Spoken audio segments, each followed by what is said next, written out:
जातक कथा कहानी 3 चांद पर खरगोश। गंगा के किनारे एक वन में एक खरगोश रहता था।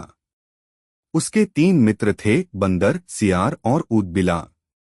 चारों ही मित्र दानवीर बनना चाहते थे।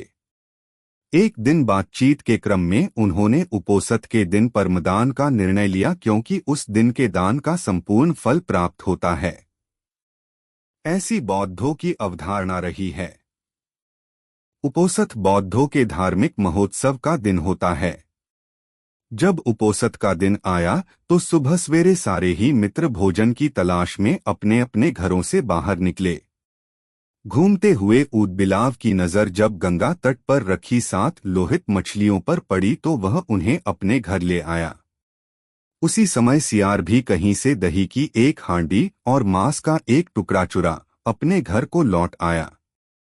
उछलता कूदता बंदर भी किसी बाग से पके आम का गुच्छा तोड़ अपने घर ले आया।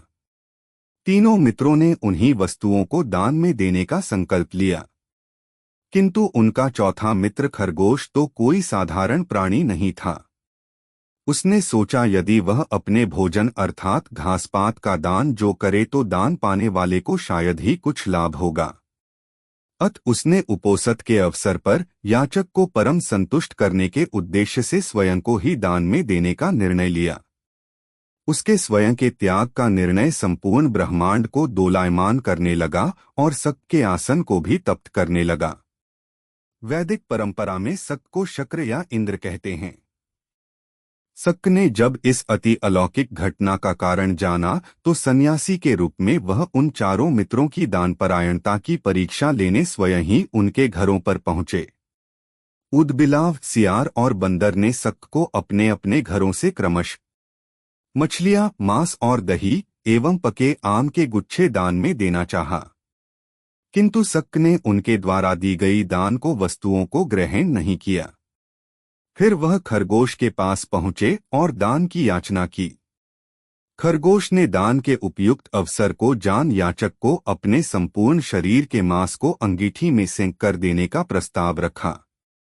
जब अंगीठी जलाई गई तो उसने 3 बार अपने रोमों को झटका ताकि उसके रोमों में बसे छोटे जीव आग में न जल जाएं। फिर वह बड़ी शालीनता के साथ जलती आग में कूद पड़ा। शक उसकी दानवीरता पर स्तब्ध हो उठे। चिरकाल तक उसने ऐसी दानवीरता न देखी थी और न ही सुनी थी। हाँ, आश्चर्य!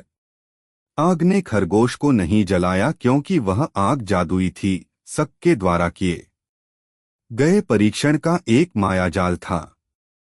सम्मोहित शक ने तब खरगोश का प्रशस्ति गान किया और चांद के ही एक पर्वत को अपने हाथों से मसल चांद पर खरगोश का निशान बना दिया और कहा, जब तक इस चांद पर खरगोश का निशान रहेगा तब तक हे खरगोश, जगत तुम्हारी दानवीरता को याद रखेगा।